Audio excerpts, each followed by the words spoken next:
మీ business ఏదైనా మీ ఊర్లో promotion చేయాలంటే అది సుమన్ టీవీతోనే సాధ్యం. ఇప్పుడే సంప్రదించండి.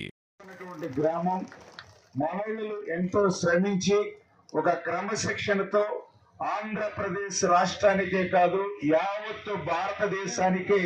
ఒక స్ఫూర్తిదాయకంగా ఉన్నటువంటి గ్రామం తడకనపల్లి గ్రామం. అటువంటి గ్రామంలో ఈరోజు ఈ కార్యక్రమంలో భాగం పంచుకోవడం అనేది వ్యక్తిగతంగా నాకు కూడా చాలా సంతోషం, ఆనందంగా ఉంది అనే విషయాన్ని మరొక్కసారి మీ ద్వారా ఈ సందర్భంగా తెలియజేసుకుంటూ, మరి ఈరోజు కూటమి ప్రభుత్వం మీ అందరి యొక్క ఆశీర్వాదంతో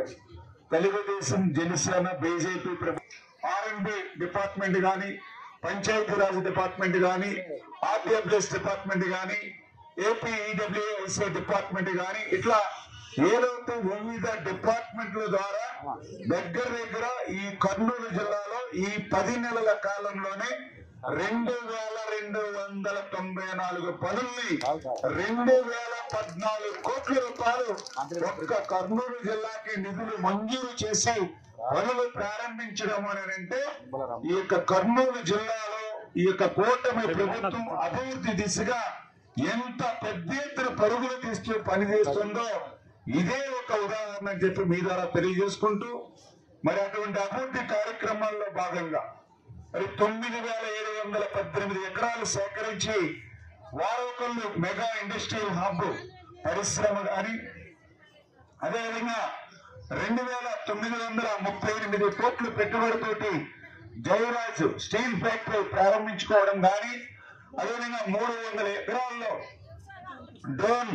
కార్పొరేషన్ ఏర్పాటు చేయడం కానీ, అదేవిధంగా సెమీ కండక్టర్ బ్యాటరీ పరిశ్రమను 1000 ఎకరాల్లో పీపుల్ టెక్ కంపెనీ తీసుకురావడంలో కానీ, 320 కోట్ల రూపాయలతోటి మరి జియో మైసూర్ గోల్డ్ మైనింగ్ పరిశ్రమని కర్నూలులో చేపట్టడం కానీ,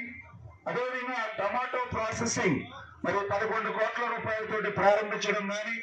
77 ఎకరాల్లో ఎమ్మెనగూరులో మెగా టెక్స్టైల్స్ పార్క్ ని ప్రారంభించడం కానీ, అదేవిధంగా ముత్యమూరు నుంచి మరి వారోకల్లు ఇండస్ట్రియల్ హబ్ కి 428 కోట్ల రూపాయలతోటి మరి నీటి సరఫరా కోసం పైప్ లైన్ నిర్మాణం కానీ, గ్రీన్కో కంపెనీ ఏదైతే 1680 మెగావాట్ల pumped storage hydro power project మరి నెలకొల్పుకోవడం కానీ, ఇట్లా చెప్పుకుంటూ పోతే అనేక రకాలుగా, అదేవిధంగా ఏదైతే డ్రిప్ ఏదైతే 10 నెలల కాలంలోనే 7000 హెక్టార్లలో డ్రిప్ తీసుకోవాలని లక్ష్యం పెట్టుకుంటే మరి ఇప్పటికీ 5653 హెక్టార్ల లక్ష్యాన్ని డ్రిప్ చేరుకున్నటువంటి పరిస్థితి కూడా ఈ సందర్భంగా తెలియజేసుకుంటూ, అదేవిధంగా హంద్రీ నివాకు సంబంధించి మరి ఏ ప్రాజెక్టుకి రాష్ట్రంలో కేటాయించినటువంటి విధంగా 3800 కోట్ల రూపాయలు మరి హంద్రీ నివాకి ఈ ఒక్క సంవత్సరం బడ్జెట్ లోనే కేటాయించాము అని అంటే ఈ రాయలసీమకు, అందులో ప్రత్యేకించి కర్నూలు జిల్లాకు ఈ తెలుగుదేశం, జనసేన, బీజేపీ ప్రభుత్వం ఇస్తున్నటువంటి ప్రాధాన్యతకు ఇది ఒక నిదర్శనం అని చెప్పి కూడా మీ అందరూ కూడా ముందుగా తెలియజేసుకుంటూ ఉన్నా.